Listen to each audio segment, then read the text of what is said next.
ti ayusun po ang community ka, sana kita na si bawas sa kulong pa yung ang barangay. Hindi yung pala, nagkakaintindihan na kita. Tama? Grace po para sa ano.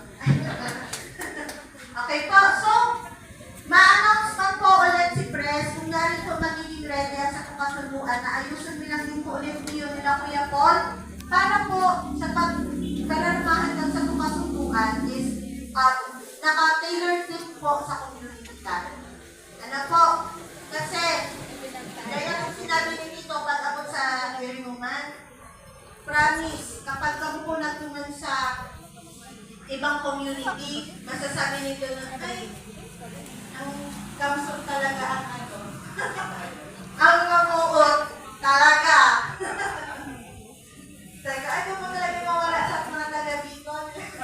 Ay, pasok! Tatawagin ko kung dati. Okay? May question, clarification, violent reaction. Mama?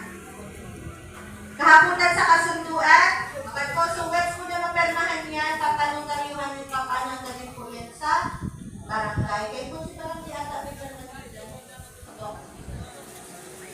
Yes, para po maging legal ang kulay ka.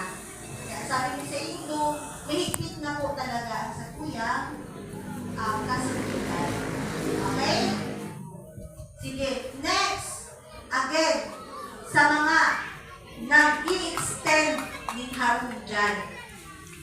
Sabi na po baga sa Indo, kanto ni Kuya Mark said, may mga matatagas talagang pala na nag-extend na, sige, buo na yan, iyaw na yan dyan. Pero, nagirumduman ko, nagsabi siya, daig na idabos pa kung ano si masurunod duman. Ano po, kasi sala na nga.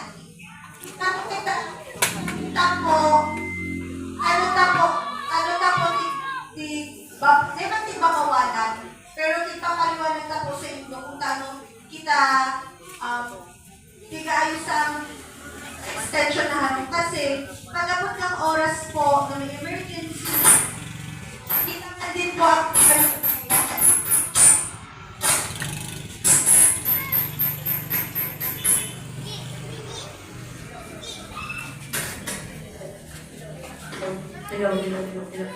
Kapatid po masasakitan ko yan.